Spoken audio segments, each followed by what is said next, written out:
Hello दोस्तों, स्वागत है आपका दीप सागर दर्शन पर। इस वीडियो में ओशो के द्वारा भारत के भविष्य और भारत के संदर्भ में जो कुछ कहा गया है उसको हम जानेंगे। ओशो का कहना है, मेरे प्रिय आत्मन, एक छोटी सी कहानी से मैं अपनी बात शुरू करना चाहूँगा। सुना है मैंने कि चीन में एक बहुत बड़ा विचारक लाओ त्से पैदा हुआ।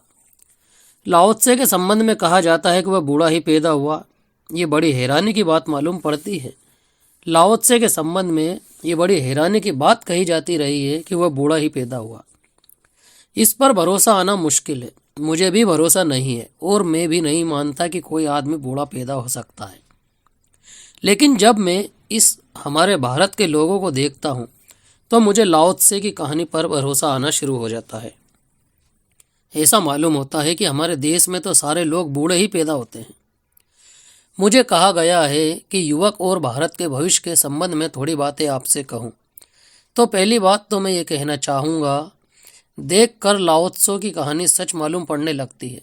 इस देश में जैसे हम सब बूढ़े ही पैदा होते हैं।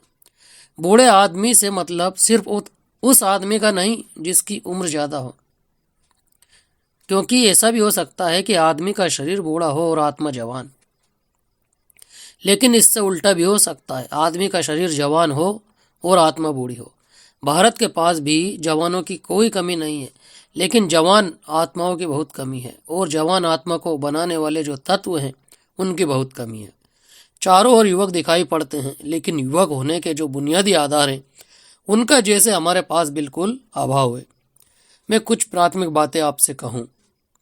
पहली तो बात, युवक में उसे कहता हूँ जिसकी नज़र भविष्य की ओर होती है, फ्यूचर की ओर होती है, जो फ्यूचर ओरिएंटेड है। और बूढ़ा में उस आदमी को कहता हूँ जो पास्ट ओरिएंटेड है, जो पीछे की तरफ देखता रहता है। अगर हम बूढ़े आदमी को पकड़ लें तो वह सदा अतीत की स्मृतियों में खोया हुआ मिलेगा। वह पीछे की बातें सोचता हुआ, पीछे के सपने देखता हुआ, पीछे की याददाश्त करता हुआ मिलेगा। बूढ़ा आदमी हमेशा पीछे की तरफ ही देखता है। आगे की तरफ देखने में उसे डर भी लगता है, क्योंकि आगे सिवाय मौत के, सिवाय मरने के और कोई दिखाई बात पड़ती भी नहीं। जवान आदमी भविष्य की तरफ देखता है, और जो कौम भविष्य की तरफ देखती है वह जवान होती है। जो अतीत की तरफ, पीछे की तरफ देखती है वह बूढ़ी हो जाती है। ये हमारा मुल्क सैकड़ों वर्षों से पीछे की तरफ देखने का आदी रहा है। हम सदा ही पीछे की तरफ देखते हैं, जैसे भविष्य है ही नहीं, जैसे कल होने वाला नहीं है। जो बीत गया कल है वही सब कुछ। ये जो हमारी दृष्टि है ये हमें बूढ़ा बना देती है। अगर हम रूस के बच्चों को पूछें तो वे चांद पर मकान बनाने के संबंध में विचार करते मिलेंगे। अगर अमेरिका के बच्चों को पूछें तो वे भी आकाश की यात्रा के लिए उत्सुक हैं। लेकिन अगर हम भारत के बच्चों को पूछें तो भारत के बच्चों के पास भविष्य की कोई भी योजना, भविष्य की कोई कल्पना, भविष्य का कोई भी स्वप्न, भविष्य का कोई उटोपिया नहीं है। और जिस देश के पास भविष्य का कोई उटोपिया ना हो वह देश भीतर से सड़ना शुरू हो जाता है और मर जाता है। भविष्य जिंदा रहने का राज भविष्य के कारण ही आज हम निर्मित करते हैं। भविष्य के लिए ही आज हम जीते हैं और मरते हैं। जिनके मन में भविष्य की कोई कल्पना खो जाए उनका भविष्य अंधकारपूर्ण हो जाता है। लेकिन इस मुल्क में ना मालूम किस दुर्भाग्य के क्षण में भविष्य की तरफ देखना बंद करके अतीत की तरफ ही देखना तय कर रखा है। हम अतीत के ग्रंथ पढ़ेंगे, अतीत के महापुरुषों का स्मरण करेंगे। अतीत की सारी बातें हमारे मन में बहुत स्वर्ण की होकर बैठ गई हैं। बुरा नहीं है कि हम अतीत के महापुरुषों को याद करें, लेकिन खतरनाक हो जाता है अगर भविष्य की तरफ देखने में हमारी स्मृति बांधा बन जाए। कार हम चलाते हैं तो पीछे भी लाइट रखने पड़ते हैं, लेकिन अगर किसी गाड़ी में सिर्फ पीछे ही लाइट हो और आगे लाइट हम तोड़ ही डालें तो फिर दुर्घटना के अतिरिक्त और कुछ भी नहीं हो सकता। गाड़ी में भी रिवर व्यू मिरर रखना पड़ता है, एक दर्पण रखना पड़ता है जिससे पीछे से दिखाई पड़े, लेकिन ड्राइवर को हम पीछे की तरफ मुंह करके नहीं बिठा सकते। अतीत का इतना ही उपयोग है जितना रिवर व्यू मिरर का एक कार में उपयोग होता है।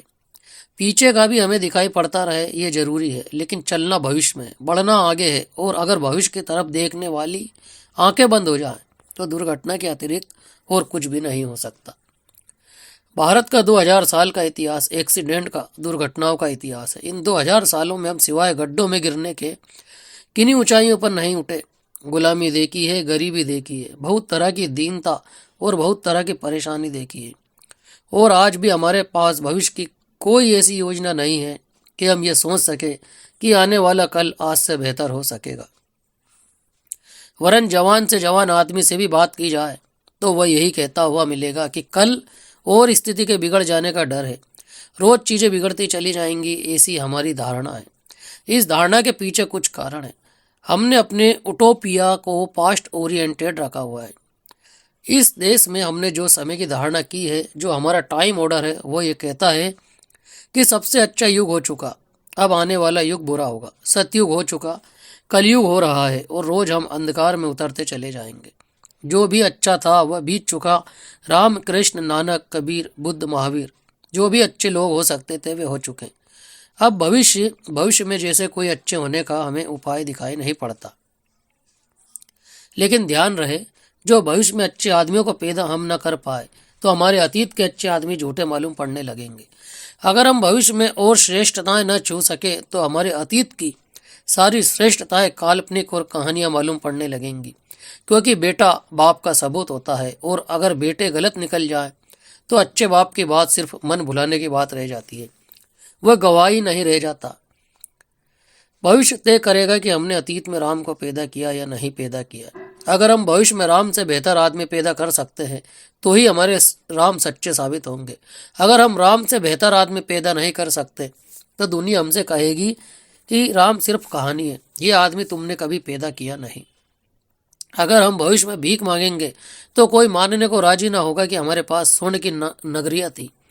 और अगर भविष्य में हम सिर्फ गुंडे और बदमाशों को पैदा करेंगे तो नानक पर कितने दिन तक भरोसा रह जाएगा कि ये आदमी हुआ था। ये बहुत ज़्यादा दिन तक भरोसा नहीं रह जाएगा।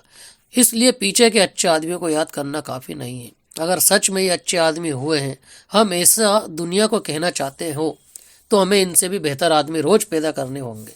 जो रोज ऊंचाइयां चढ़ते हैं वे ही गवाही दे सकते हैं कि उनके अतीत में भी उन्होंने ऊंचाइयां छुई होंगी। लेकिन अगर हम रोज गड्ढों में गिरते चले जाएं तो फिर दुनिया हमसे कहेगी कि अक्सर भिखमंगे सपने देखते हैं कि उनके बाप सम्राट थे, लेकिन ये सपनों से कुछ सिद्ध नहीं होता। इससे सिर्फ इतना ही सिद्ध होता है कि भिखमंगे कंसोलेशंस खोज रहे हैं, सांत्वनाएं खोज रहे हैं, अपने मन को समझा रहे हैं। भूखा आदमी रात में सपना देखता है राजमहल में निमंत्रण मिलने का, लेकिन रात का सपना यह नहीं बताता कि राजमहल में निमंत्रण मिला। मनोवैज्ञानिक कहते हैं कि उससे इतना ही पता चलता है कि वह आदमी दिन में भूखा रहा है।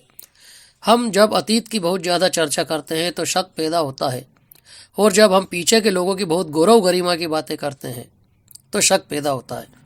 क्योंकि दुनिया हमें देखती है, हम दुनिया को कहना चाहते हैं कि हम जगत गुरु थे, लेकिन आज दुनिया में एक भी ऐसी चीज़ नहीं है जो हम किसी को सिखा सके। सारी चीज़ें हमें दूसरों से सीखनी पड़ रही है।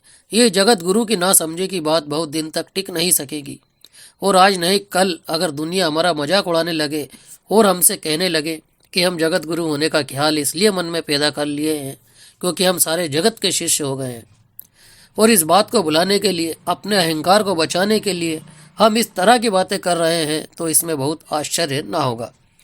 आज सुई से लेकर हवाई जहाज़ तक भी हमको बनाना हो तो सारी दुनिया में कहीं और हमें सीखने जाना पड़ता है। आज हमारे पास सीखने योग्य कुछ भी नहीं बचा।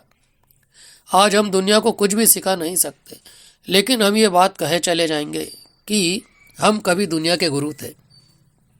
ध्यान रहे, जब कोई कौम ये बात करने लगती है, पास्ट टेंस में जब कोई कौम बोलने लगती है तो समझ लेना कि वह दीन हो गई। जब कोई कहने लगे कि मैं अमीर था तब समझ लेना कि वह गरीब हो गया है, और जब कोई कहने लगे कि मैं ज्ञानी था तब समझ लेना कि वह अज्ञान में गिर गया है, और जब कोई कहने लगे कि कभी हमारी शान थी तो समझ लेना कि शान मिट्टी में मिल चुकी है।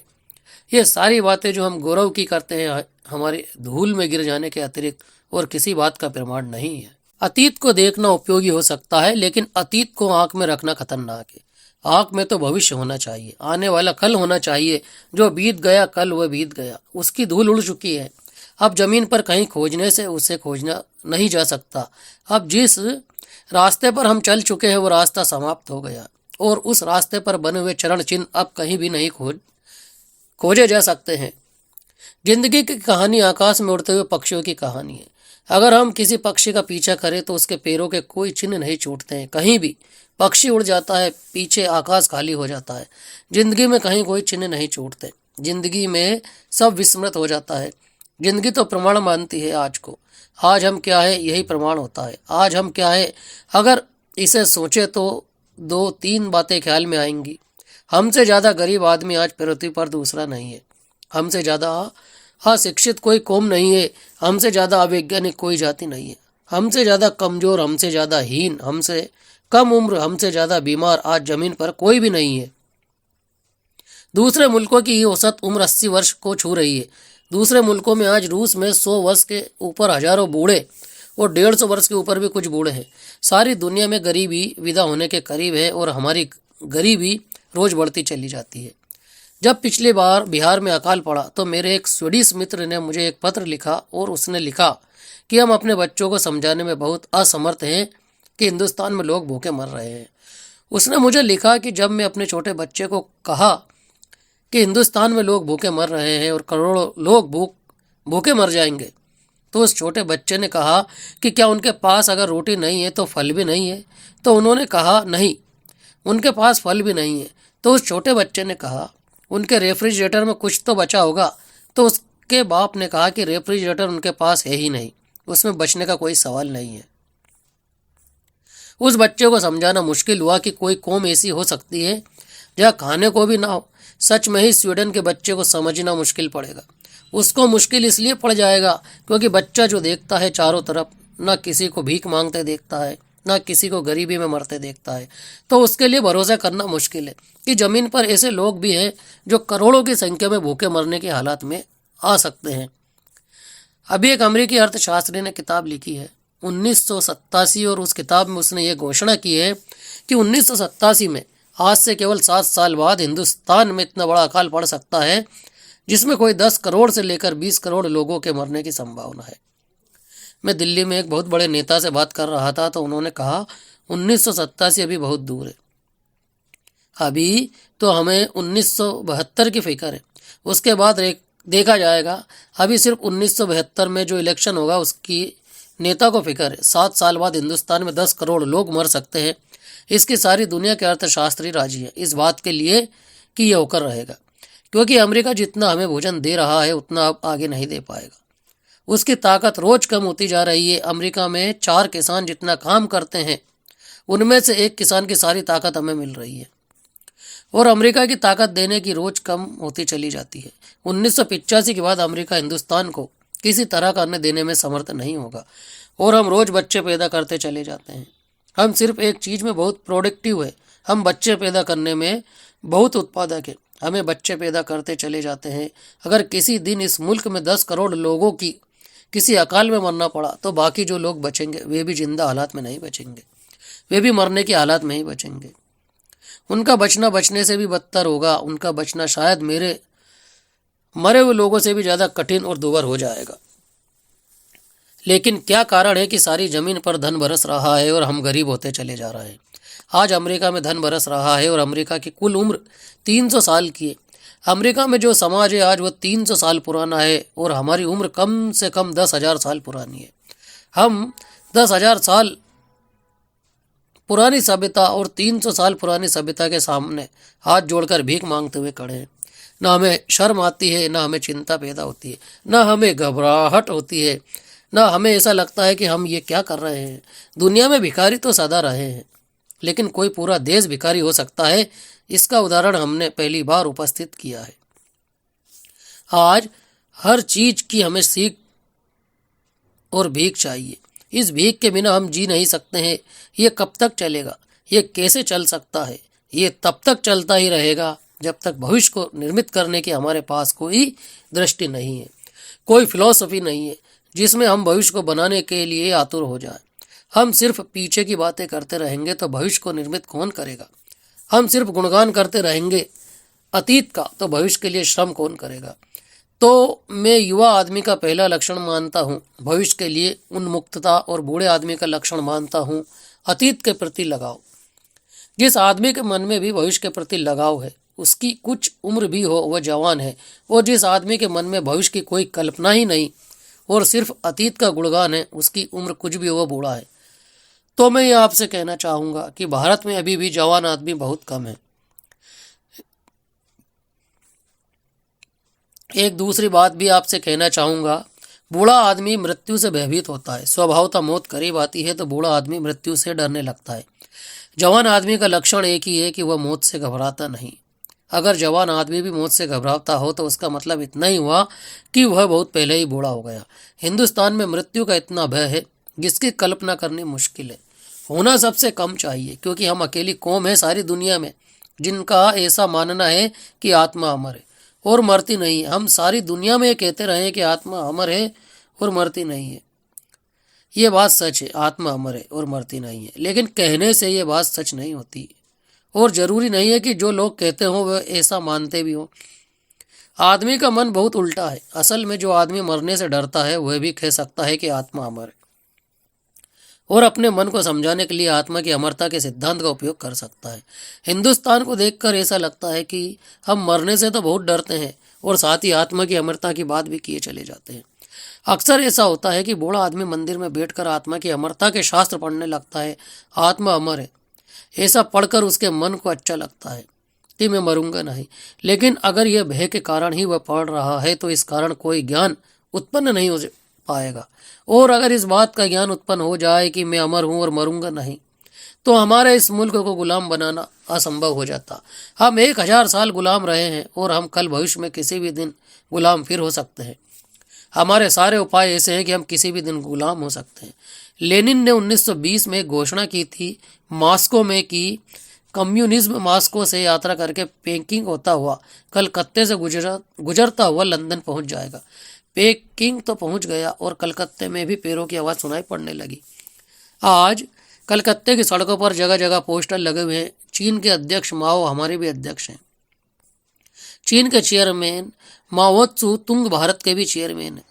ये कलकत्ते की सड़कों पर जगह जगह पोस्टर लगे हैं। हमें गुलामी को फिर बुलाने की चेष्टा में लग गए और इसके पहले कि हिंदुस्तान में जितनी बार गुलामी आई हमने बुलाया। वीडियो के पार्ट में इतना ही। इसके आगे का जो ओशो का वृत्तांत है भारत के भविष्य के बारे में, उसे अगले पार्ट में भाग 2 में हम आपको बताएंगे। वीडियो आपको पसंद आए तो लाइक और शेयर कीजिए। साथ ही आप चैनल पर नए हैं तो चैनल को सब्सक्राइब जरूर कर लीजिए। धन्यवाद।